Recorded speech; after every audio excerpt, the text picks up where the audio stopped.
So I'm at GameStop and I literally walked in and they have this sign here that says that they can give all of this away.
Okay.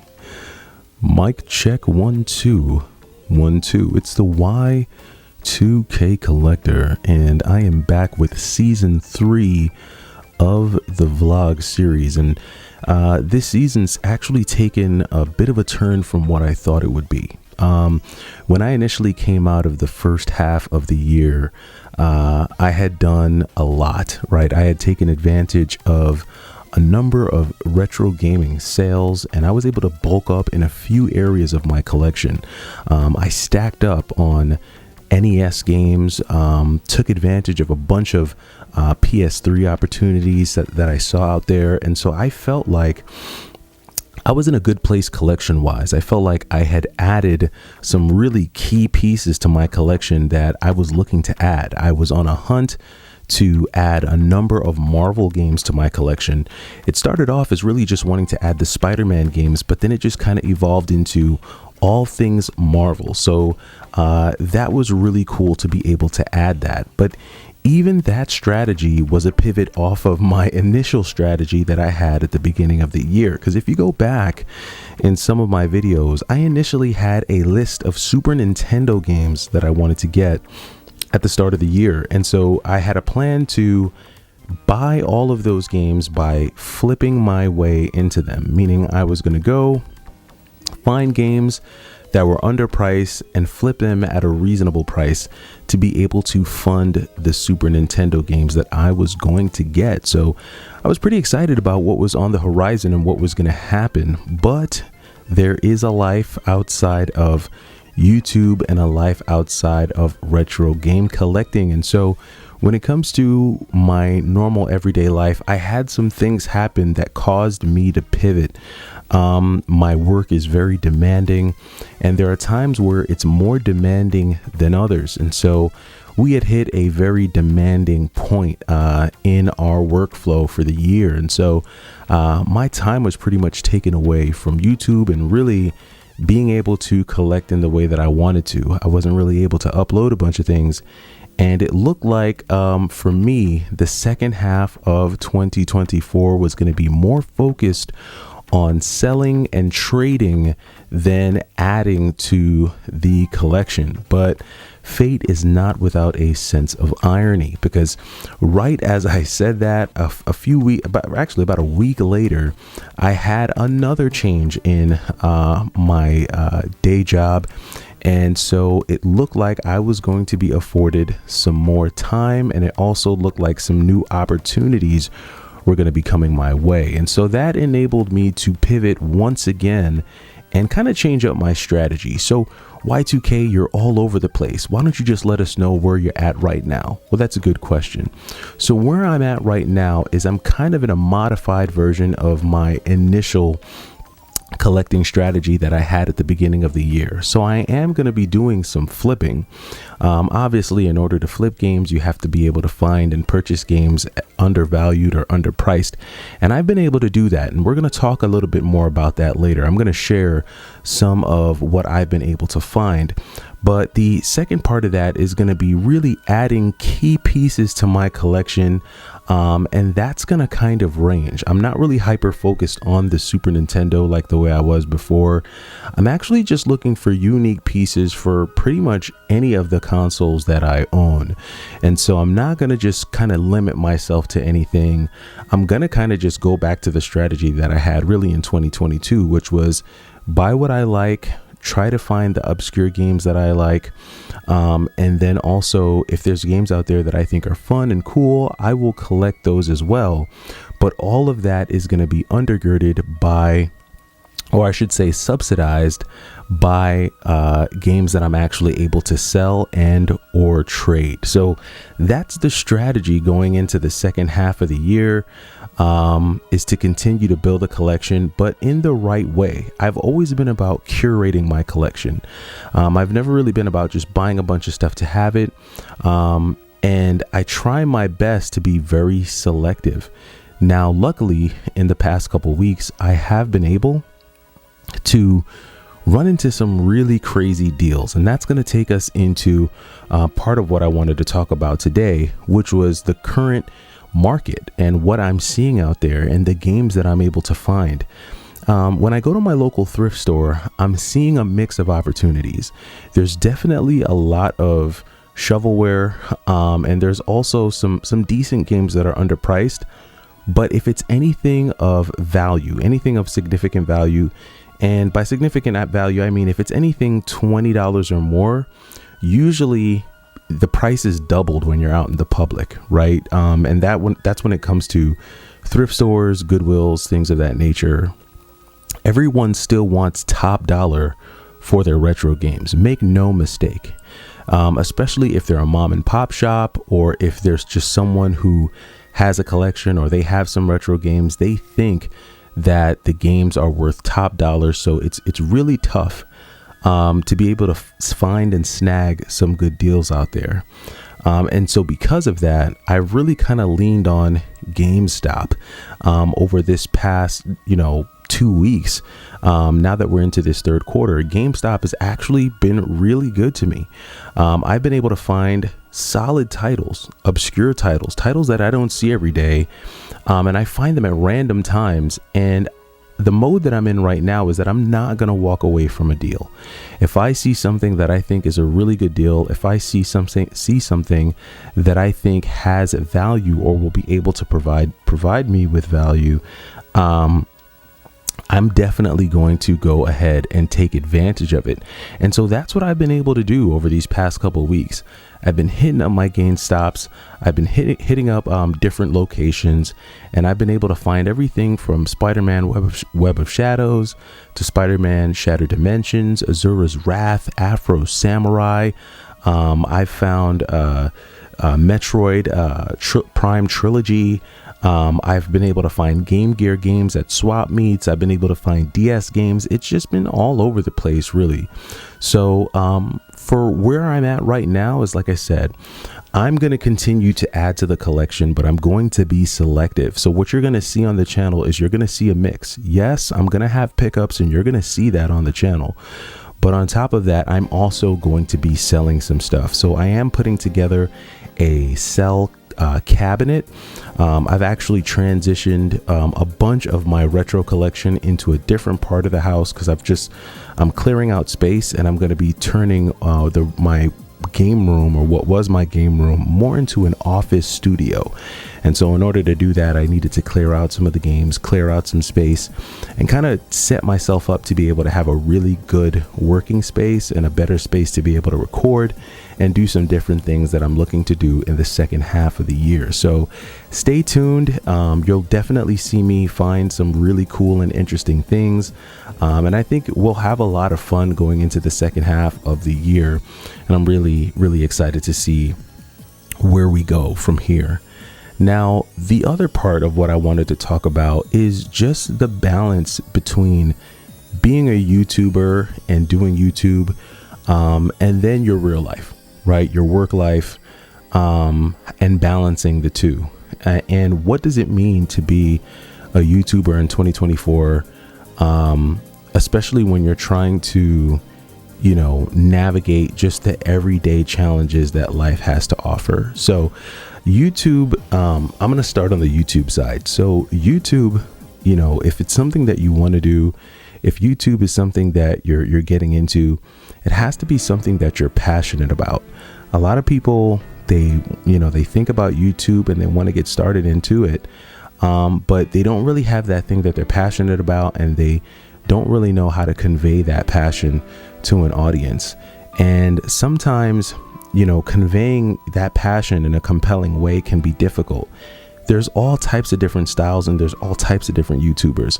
Some YouTubers are extremely animated, and they rely on their animated personality. They rely on, their editing skills. Some YouTubers rely on their storytelling skills. Some YouTubers are able to build these intimate settings where you feel like it's just you and them. They do a really good job of connecting with their audience and taking their audience along with them on their journey. There's so many different things that you can use to, build, your YouTube channel, your YouTube presence, and build your YouTube community. But the biggest thing that you want to do is you want to make sure that you're being your authentic self, I think. You never want to stray from being who you are, because people will pick up on that, and people will know when you're not being genuine to who you are and when you're acting. And sometimes acting works. Believe me, there are a lot of YouTubers out there who put on a different version of who they really are, and it works for them. But I guess you just kind of have to find what it means to be, what you're going to need, rather, to convey your message and to get your point across, and to bring people into your story and make them interested and make them intrigued and make them want to listen.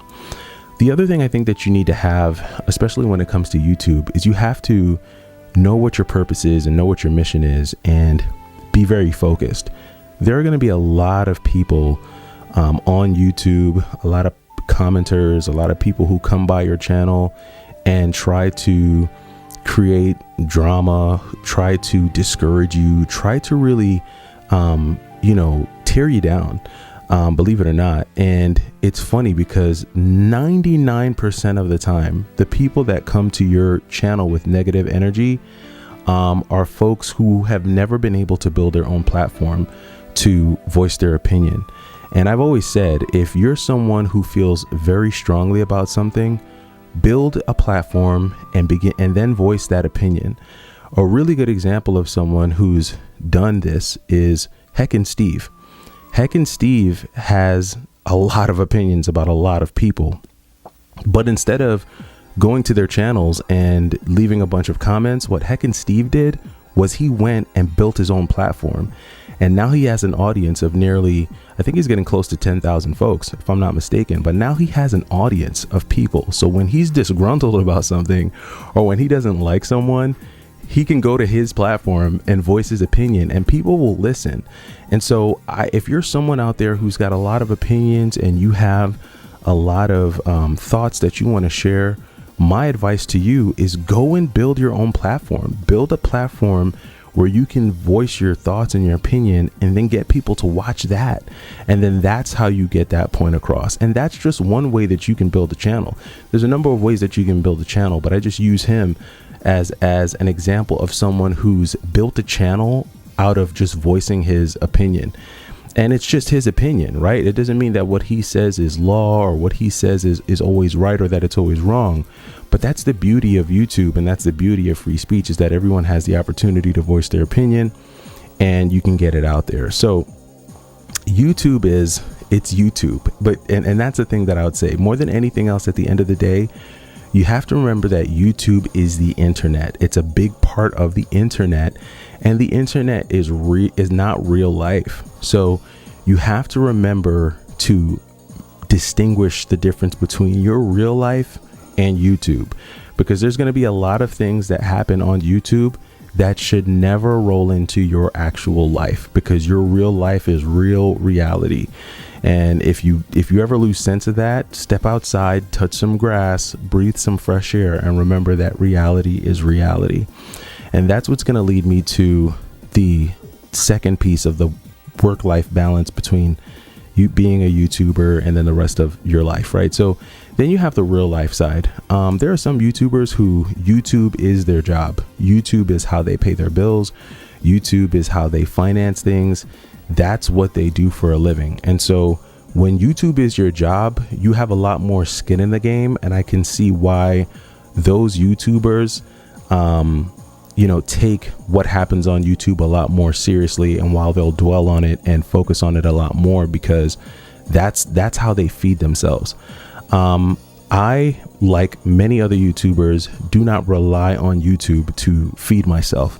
I work a full-time job, and my day job is enough to sustain me and my family. But having a day job comes with its own set of challenges, just like being a full-time student, just like being a full-time parent, just like being a full-time anything that you are in real life. When you have real life responsibilities, they're always going to come with challenges, and they're always going to come with things that that demand your attention, want to pull you away from things. And sometimes maintaining focus can be the most challenging thing. The difficult thing is balancing time, because, in the midst of all the responsibilities that you have with work and with school and anything else, you always have to have that dedicated time to your friends or to your family and to your friends. But then most importantly, you need time. You need time where you can decompress. You need time where you can gather your thoughts and kind of figure out, how you're feeling, and take some time out to relax and woosah and gather your thoughts and strategize and just think or meditate or whatever it is you do to recenter yourself and recenter your mind. And I think knowing how to balance that in real life, putting YouTube aside, just knowing how to balance your everyday life is huge. And I think that starts with just prioritizing what's important to you, and then allocating the appropriate amount of time to each priority. And so when it comes to balancing, the real life and YouTube, it really just comes down to priorities, what matters most to you, what you're passionate about, and what brings you joy.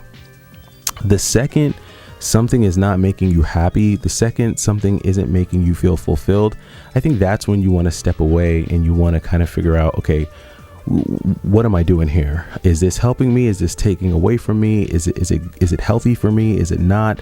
And sometimes you have to step back and reevaluate. And more than anything else, you can never be afraid to pivot.